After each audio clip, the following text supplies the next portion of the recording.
नमस्कार। आज हम डिस्कस करेंगे हिमाचल प्रदेश जीके के इंपॉर्टेंट क्वेश्चन। देखिए, हिमाचल प्रदेश जीके के इंपॉर्टेंट क्वेश्चन जो है वो डिस्कस करेंगे। हर एक क्वेश्चन को जो है हम डिटेल से डिस्कस करेंगे ताकि आपको जो है आपके आने वाले एग्जाम में जो है हेल्प मिल सके। हर एक क्वेश्चन जो है वो इंपॉर्टेंट है और डेफिनेटली जहाँ पर भी जिस भी एग्जाम में HP जीके पूछी जाएगी वहाँ पर आपको हेल्प मिलेगी। सबसे पहला क्वेश्चन देखिए क्या बोलते हैं इन हिमाचल प्रदेश दुम्हा वॉज पैरेलल टू। तो बोलते हैं कि हिमाचल प्रदेश में दुम्हा जो था वो किसके समांतर था। अब देखिए, क्वेश्चन को ध्यान से पढ़ेंगे, आपने ध्यान से हर एक वीडियो देखी होगी तो आप इजीली जो है वो इस क्वेश्चन को सॉल्व कर पाएंगे।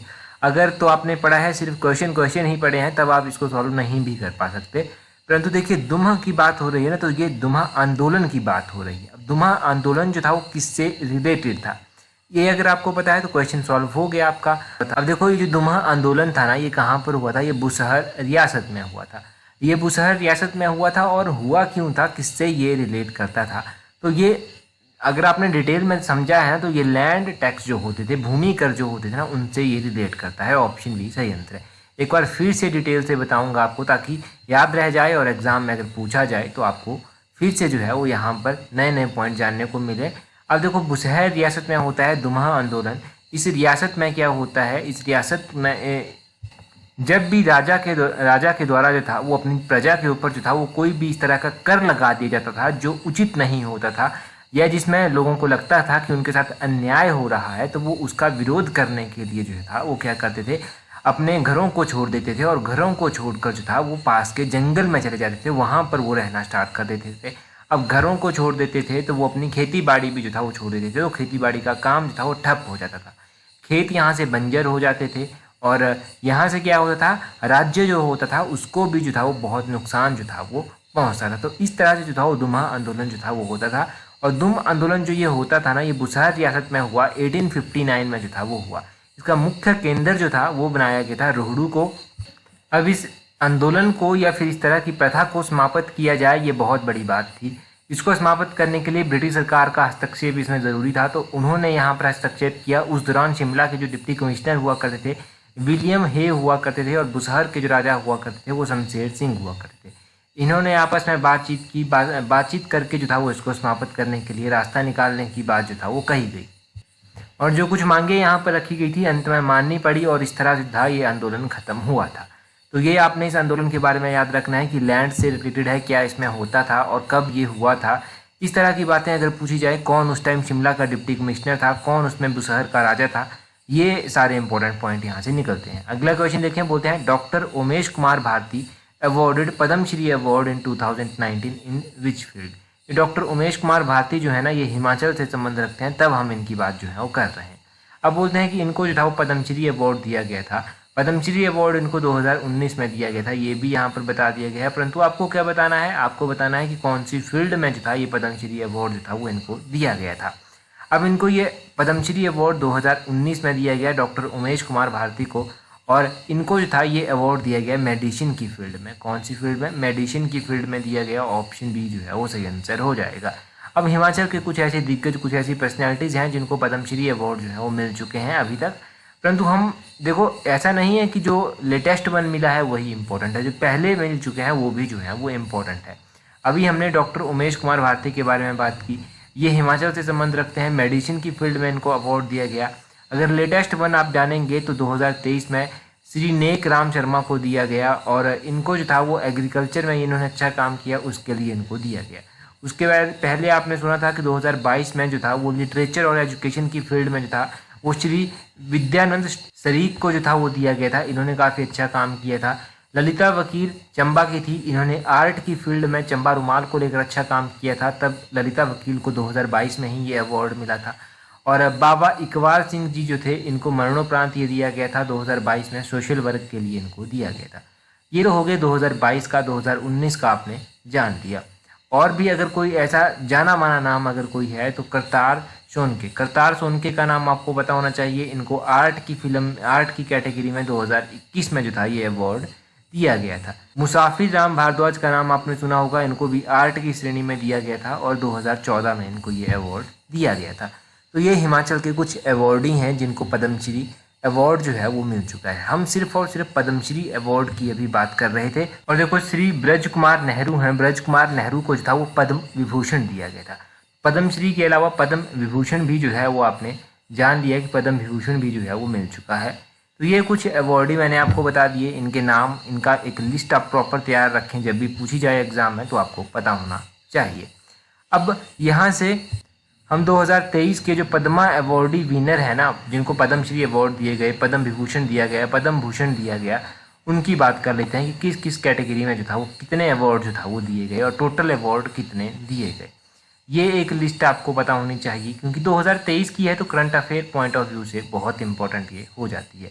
देखो टोटल 106 अवार्ड जो था वो दिए गए, इसमें से 2023 में जो था वो 6 पद्म विभूषण दिए गए, 9 पद्म भूषण दिए गए और 91 जो था वो पद्मश्री अवार्ड यहाँ पर दिए गए। तो ये लिस्ट आपने ध्यान रखनी है, पद्म विभूषण, पद्म भूषण और पद्मश्री अवार्ड कितने कितने दिए गए, और ये 2023 की लिस्ट है।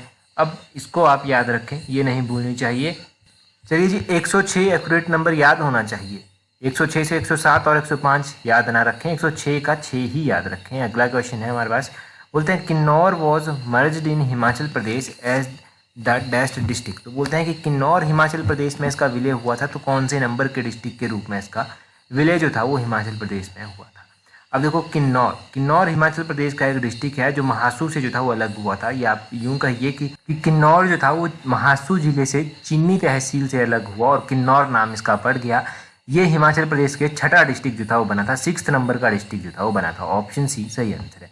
कब बना था जी ये बना था 1960 को। ज़रूरी नहीं एग्जाम में 1960 एक ही ऑप्शन दी गई हो, अगर मंथ वाइज दी गई तो कोई भी हो सकता है। तो मई के महीने में 1 मई 1960 आपने ध्यान रखना है, ये डेट बहुत इंपॉर्टेंट है। क्वेश्चन तो आपने बहुत बार पढ़ा है परंतु फिर भी भूल जाता है। अब किन्नौर जिला जो है वो 6ठे नंबर का जिला बनकर सामने आता है। किन्नौर जिले में जो है वो निचार, कल्पा, सांगला तहसीलें जो हैं वो होती हैं, और मुरंग, पूह, हांगरंग ये उप तहसीलें जो हैं उस टाइम यहाँ पर होती हैं। महासू जिले की रामपुर तहसील के 14 गांव जो था वो किन्नौर में 1960 को जो था वो शामिल कर दिए गए थे। इससे पहले अगर हम किन्नौर का स्टेटस जानते हैं कि किस तरह से जो था वो किन्नौर का स्टेटस रहा था, या फिर हिमाचल का स्टेटस किस तरह से रहा था।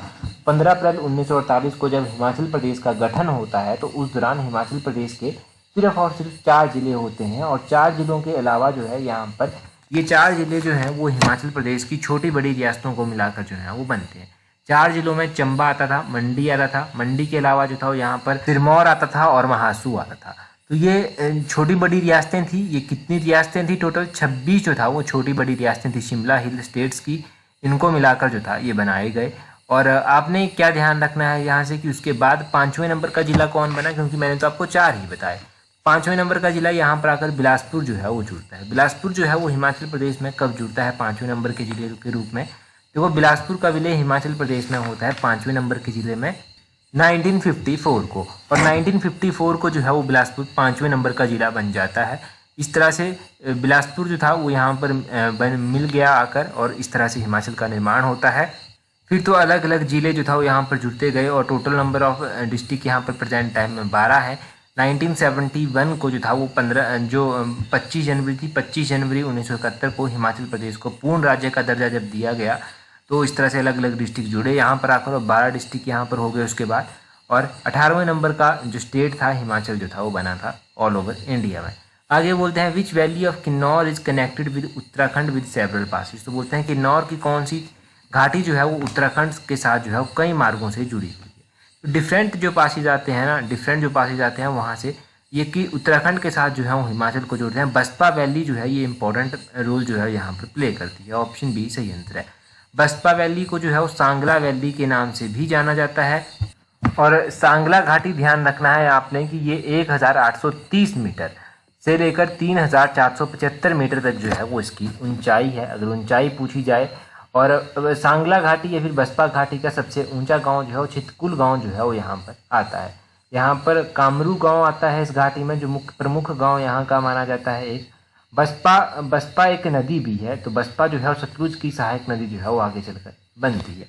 अगर हम इम्पोर्टेंट वैलीज़ की बात करते हैं तो देखो अलग अलग वैलीज़ जो हैं वो हिमाचल प्रदेश में आती हैं। कौन कौन सी वैलीज़ जो हैं वो हिमाचल प्रदेश में आती हैं मुख्य रूप से? तो यहाँ पर आपने ध्यान रखना है कि अपने जान लिया कि यहाँ पर जो है वो अलग अलग, पहले तो हमने किन्नौर की घाटियाँ जान ली कि किन्नौर में किस तरह से वैलीज़ हैं। यहाँ पर इमला विमला घाटी आती है जो कि मंडी में स्थित है। यहाँ पर गंभर घाटी आती है जो कि सोलन जिले में स्थित है। कुनिहार घाटी आती है जो कि सोलन में है। दानवी वैली आती है जो कि बिलासपुर में स्थित है। सरसा घाटी आती है, ये सोलन में स्थित है। पब्बर घाटी जो है ये आती है। पब्बर घाटी जो है, देखो पब्बर घाटी जो है वो रोहड़ू घाटी के नाम से भी जो है वो जानी जाती है, ये आपने ध्यान रखना है। और कांगड़ा घाटी यहाँ पर आती है। कांगड़ा वैली और चंबा वैली, ये दोनों ध्यान रखना है। चंबा वैली, कांगड़ा वैली को जो है वीर भूमि भी कहा जाता है, क्योंकि बहुत ज़्यादा वीर यहाँ से निकलते हैं, आर्मी में जाते हैं। और ये जो अपनी चंबा वैली है, चंबा वैली को valley of honey and milk भी कहते हैं, दूध और शहद की घाटी के नाम से भी जानते हैं। उसी तरह अपनी जो पोंटा घाटी है, जिसको क्यातदुन घाटी के नाम से भी जो है वो जाना जाता है। तो इन वैलीज़ के बारे में आप ज़रूर ध्यान रखें, वैलीज़ इंपॉर्टेंट है, इनको नोट करें। तो ये यहाँ से हो गया। अगला क्वेश्चन देखते हैं हमारे पास क्या पूछा गया है। अगले बोलते हैं क्वेश्चन में, according to 2011 census what percentage of population in rural area. तो बोलते हैं कि 2011 की जनगणना के अनुसार ग्रामीण क्षेत्रों का जनसंख्या प्रतिशत कितना है। ये in context of Himachal Pradesh हम बात कर रहे हैं। ध्यान रखें कि इंडिया के बारे में हम बात नहीं कर रहे, यहाँ पर हम हिमाचल के कॉन्टेक्स्ट में बात कर रहे हैं।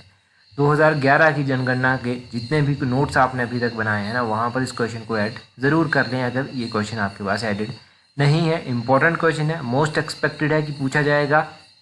तो आपने ध्यान रखना है कि 80.96% ऑप्शन ए जो है वो सही आंसर है। 89.96% जो है ग्रामीण क्षेत्रों में आती है ये जनसंख्या। अभी देखें 2001 की जनगणना के अनुसार अगर हम बात करते हैं तो पॉपुलेशन तो हिमाचल की ठीक है, परंतु उसको दो भागों में डिवाइड कर दिया गया। किस किस में? एक तो हमने रूरल पॉपुलेशन पढ़ ली, एक हमने अर्बन पॉपुलेशन जो है वो यहाँ पर पढ़ी है। तो रूरल पॉपुलेशन हिमाचल की 89.96% है और ऑन दी अदर हैंड जो अर्बन पॉपुलेशन है वो 10.03 आती है। और उसी तरह आपने ध्यान रखना है कि ये 2011 की जनगणना के पहले 2001 की जनगणना का डाटा अगर आपसे पूछा जाता है तो वो कितना था? वो था 90%, ये रूरल पॉपुलेशन थी 90.20%, और अर्बन पॉपुलेशन जो था वो यहाँ पर 9.80% थी। 9.80 जो था वो यहाँ पर अर्बन पॉपुलेशन थी।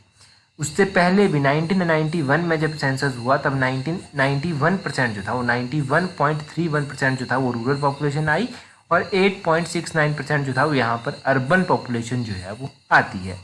तो ये लास्ट 3 सेंसस जो हमारे पास हुए, 1991 का सेंसस, 2001 का सेंसस और 2011 का सेंसस, इसके अनुसार आपने हिमाचल की रूरल और अर्बन पॉपुलेशन जो है वो ध्यान रखनी है। रूरल और अर्बन पॉपुलेशन का डाटा ज़रूरी है। अच्छा, 2011 की जो जनगणना हुई है, 2011 की जनगणना के अनुसार हिमाचल की पॉपुलेशन कितनी थी? हिमाचल की पॉपुलेशन थी यहाँ पर 68,64,602। ये जो था वो हिमाचल की पॉपुलेशन थी, ये आपने ध्यान रखना है। ये ओवरऑल हिमाचल प्रदेश की पॉपुलेशन होगी, चलो ठीक है। इसके अलावा आपने ध्यान रखना है कि 2001 में भी जो था वो जनगणना हुई। 2001 की जनगणना के अनुसार जो था वो हिमाचल की पॉपुलेशन कितनी थी? वो थी 60 लाख अप्रॉक्सीमेटली, और एग्जैक्ट डाटा था 68,77,900। ये जो था वो हिमाचल प्रदेश की पॉपुलेशन थी 2001 की जनगणना के अनुसार। और अगर हम बात करते हैं 1991 की जो जनगणना होती है उसके अनुसार हिमाचल की पॉपुलेशन कितनी थी, तो वो थोड़ी सी और कम थी, 51 लाख अप्रॉक्सीमेटली थी, और एग्जैक्टली थी 51,70,877। ये जो था वो हिमाचल प्रदेश की एग्जैक्ट पॉपुलेशन थी। तो ये लास्ट थ्री जो सेंसस हमारे पास हुए वो भी आप यहाँ पर ओवरऑल हिमाचल की पॉपुलेशन ध्यान रखें। अगला क्वेश्चन देखिए, बोलते हैं where is Bijit Maharaj temple located in Himachal Pradesh. तो बोलते हैं कि हिमाचल प्रदेश में बीजित महाराज का मंदिर जो है वो कहाँ पर स्थित है। अब देखो, हिमाचल प्रदेश में मंदिर तो एग्जाम में आपको पता है पूछे ही जाते हैं, तो एग्जाम पॉइंट ऑफ व्यू से इंपॉर्टेंट है। ये बीजित महाराज का मंदिर जो है सरायन में स्थित है। सराय ऑप्शन बी जो है वो सही आंसर है। ये कहाँ पर पड़ता है? ये सराय जो है वो डिस्ट्रिक्ट शिमला में जो है वो पड़ता है। शिमला में ही जो है ये बीजित महाराज का मंदिर जो है वो स्थित है। और ये जो है माना जाता है कि 16वीं सेंचुरी के आसपास जो था ये मंदिर बन गया था। शिमला के सराहन में जो है वो भीमा काली माता का मंदिर भी स्थित है। और सराहन का प्राचीन नाम जो है सोनितपुर है, वो तो आपको पता ही है। हमने कुछ दिन पहले ही हाटकोटी मंदिर भी जो था वो पढ़ा था, ये भी डिस्ट्रिक्ट शिमला में पड़ता है। रोहड़ू तहसील, डिस्ट्रिक्ट शिमला की जो है रोहड़ू तहसील में जो है ये आता है। और ये मंदिर आपने ध्यान रखना है कि हाटकोटी मंदिर जो है यहाँ पर जो है वो महिषासुरमर्दानी की अष्ट धातु की अष्टभुजा वाली जो है ये एक मूर्ति भी स्थित है। और इसके अलावा तारा देवी माता का मंदिर है, यहाँ पर भी अष्ट धातु की 18 भुजाओं वाली प्रतिमा जो है वो स्थित है।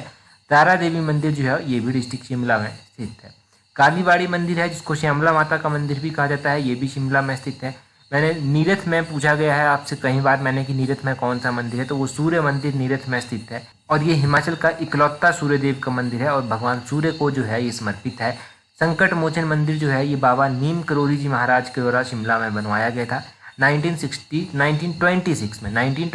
में जो था ये बनवाया गया था संकट मोचन मंदिर। ये आपने ध्यान रखना है कि 1926 में जो था ये संकट मोचन मंदिर है वो बनवाया गया था। जाखू मंदिर को लेकर कंफ्यूज ना हो, जाखू मंदिर अलग से है, ये भी शिमला में ही स्थित है और यहाँ पर भगवान हनुमान की जो है वो बहुत ऊंची मूर्ति, लगभग 108 फीट ऊंची मूर्ति जो है वो स्थित है। ये ध्यान रखें सारा का सारा शिमला के मंदिरों के बारे में। एक मंदिर अगर मैं आपसे पूछ लूँ जल्दी से, तो मनु मंदिर कहाँ पर हिमाचल प्रदेश में स्थित है वो आप कमेंट करके जल्दी से बता दीजिए, जल्दी से रिवीजन आपका हो जाएगा। अगला क्वेश्चन देखें क्या बोलते हैं labour bureau office building was built around 1927-28 and it's name was, तो बोलते हैं कि श्रम ब्यूरो कार्यालय भवन 1927-1928 में हिमाचल में बनाया गया था और ये हिमाचल में जो है ये बोलते हैं कि कब बनाया गया था श्रम ब्यूरो का कार्यालय। बनाया तो 1927-28 में गया था, परंतु इसका बिल्डिंग का क्या नाम था या फिर क्या नाम इसको दिया गया, तो क्लेरमाउंट बिल्डिंग के नाम से जो था वो इसको जाना गया। ऑप्शन बी सही आंसर है। अभी हमने जब गिरिराज पत्रिका पढ़ी थी तो हमने वहाँ पर वाइसरेगल लॉज के बारे में जो था वो डिटेल से जाना था, क्योंकि मैंने आपको बताया कि शिमला में भारी बारिश हुई, बादल फटने का रीज़न बताया गया कि जो तबाही शिमला में बावड़ी साइड आई ये जो है वो बादल फटने के कारण जो था वो आई। अब जो वाइसरेगल लॉज है जिसको एडवांस स्टडी प्रेजेंट टाइम में कहते हैं, वहाँ पर बादल फटे और वहाँ से जो था ये सारा मलबा बहता हुआ आया, वहीं से जो था वो पानी आया और इसने जो था वो तबाही मचाई। ठीक है, यहाँ से हम एक और बिल्डिंग वहाँ से उस दिन हमने पढ़ी थी, वो थी पोस्ट ऑफिस बिल्डिंग जिसको कॉनी कॉटेज बिल्डिंग के नाम से जाना जाता है। 1882 में ये बिल्डिंग बनी थी। और भी बिल्डिंग्स हैं जैसे कि रोथनी कैसल बिल्डिंग हो गया, 1838 में बनी थी। A.O. ह्यूम के द्वारा यहाँ पर इंडियन नेशनल कांग्रेस की जो स्थापना था उसका विचार उनके मन में यहीं पर आया था। गॉर्डन कैसल बिल्डिंग जो प्रेजेंट टाइम में जहाँ पर अकाउंटेंट जनरल ऑफिस स्थित है 1914 में बनी थी, नियो गोथिक आर्किटेक्ट स्टाइल में बनी थी। राष्ट्रपति निवास जो आम जनता के लिए खोला भी गया है अभी, और उसको जो है वो रिट्रीट के नाम से जाना जाता है, 1850 के आसपास माना जाता है कि बना था। और शिमला में जो कमांडर जो आर्ट्रैक हाउस है यहाँ पर वो रिट्रीट के नाम से ही जाना जाता है। वाइसरेगल लॉज हमने अभी पढ़ा कि 1888 में ट्यूडर आर्किटेक्ट स्टाइल में बना। Indian institute of advance study को ये 1965 में हैंड ओवर कर दिया गया था। और पंजाब हाई कोर्ट जो था वो ट्रांसफ़र किया गया था चंडीगढ़ को, ये 1955 में जो था वो ट्रांसफ़र कर दिया गया था। इसके अलावा हिप्पा की अगर हम बात करें तो हिप्पा भी जो है वो इम्पोर्टेंट है। 1974 में इसकी ये बिल्डिंग बनी थी, फेयर लॉन इस बिल्डिंग का नाम है और आर डिक्सन के द्वारा जो था वो हिप्पा की बिल्डिंग को कंस्ट्रक्ट किया गया था।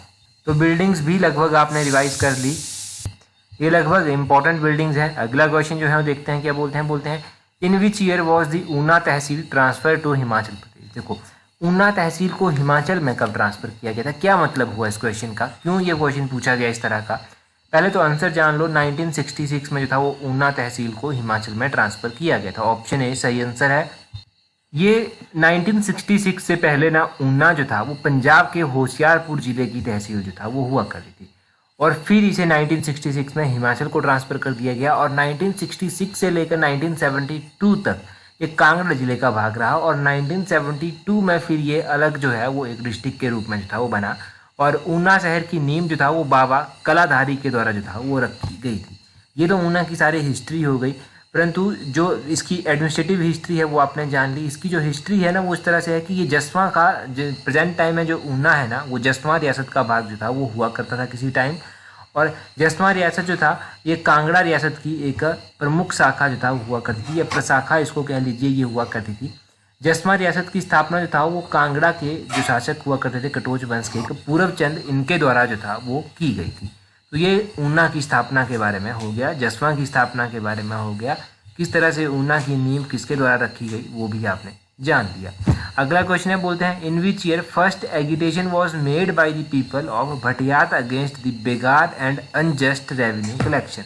भटियात के लोगों के द्वारा जो है जो यहाँ पर जो बेगार का सिस्टम था और अन्यायपूर्ण जो राजस्व लिया जाता था उसके जो संग्रह किया जाता था उसके खिलाफ एक आंदोलन किया गया। तो सबसे पहला आंदोलन जो था ये कब हुआ था, भटियात डिस्ट्रिक्ट चंबा में पड़ता है और यहाँ पर जो आंदोलन होता है वो 1896 को देखने को मिलता है। अब इस तरह की छोटी छोटी मूवमेंट भी हिमाचल प्रदेश में हुई जो एग्ज़ाम में पूछी गई हैं। तो यहाँ पर देखें जो आंदोलन हुए हैं, जैसे कि नालागढ़ आंदोलन 1877 में हुआ, भागल विद्रोह 1905 में हुआ, डोडरा कवार विद्रोह 1906 में हुआ, कुनिहार आंदोलन 1920 में, चंबा सेवक संघ की स्थापना 1936 में, धामी प्रेम प्रचारणी सभा 1937 में, भागल प्रजामंडल 1938 में, और कुनिहार में भी प्रजामंडल बना 1939 में, एक ढांडरा आंदोलन हुआ 1930 में। तो ये आंदोलन आप यहाँ से ध्यान रखें। चलो आंदोलन भी आपने रिवाइज कर लिया। अगला क्वेश्चन देखते हैं हमारे पास क्या है। बोलते हैं in which year Mandi and Suket directly came under the control of British government. तो बोलते हैं कि किस वर्ष मंडी और सुकेत सीधे तौर पर जो था वो ब्रिटिश सरकार के नियंत्रण में जो था वो आ गए थे। देखो मंडी और सुकेत, सुकेत जो था एक रियासत हुई, सुकेत की ही शाखा मंडी जो था वो फिर हुई, और सुकेत और मंडी जो था वो सीधे रूप से 1846 में, ऑप्शन ए सही आंसर है, ये ब्रिटिश सरकार के अधीन जो है वो आ जाते हैं। 1846 में ब्रिटिश सरकार के अधीन आ गए। अब देखो 1846 में मंडी के शासक कौन हुआ करते थे उस टाइम, तो 1846 में जो था वो मंडी के शासक हुआ करते थे उस टाइम बलवीर सेन। बलवीर सेन को जो था वो बंदी बना लिया गया था और अमृतसर के गोविंदगढ़ किले में जो था वो बंदी बनाकर रखा गया था।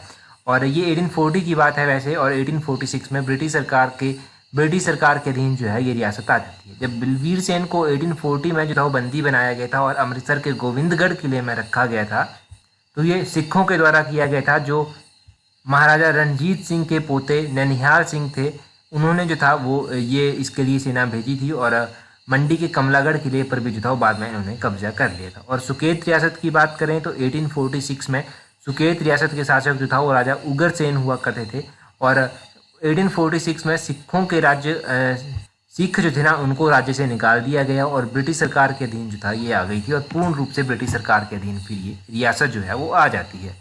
अभी देखें क्वेश्चन है, बोलते हैं which one of the Shimla hill state is of short of Sirmaur princely state. बोलते हैं शिमला पहाड़ी राज्य में से कौन सा सिरमौर रियासत की शाखा थी। ये हमने लास्ट वीडियो में डिस्कस किया था और डिटेल में मैंने आपको बताया था, तो जल्दी से कमेंट करके जो है वो इसका आंसर बता दें, थोड़ा सा रिवीजन आपका हो जाएगा। जो पिछला आपने पढ़ा है वो रिवाइज करना बहुत ज़रूरी है। टेलीग्राम पर भी क्यूजीज आपको मिल जाएंगे। टेलीग्राम पर ज्वाइन करने के लिए अपने टेलीग्राम से @allexam31 इस तरह से सर्च करना, आपको हमारा टेलीग्राम चैनल जो है वो मिल जाएगा। तो कोई भी इंपॉर्टेंट न्यूज़ अगर हिमाचल के एग्जाम से रिलेटेड है, कोई भी नोटिफिकेशन है जहाँ पर एग्जाम पॉइंट ऑफ व्यू से हेल्प मिल सकती है, वो आपको मिल जाएगी। तो इस वीडियो में इतना ही काफ़ी है। That's all for today. Thank you very much for watching and listening it very patiently.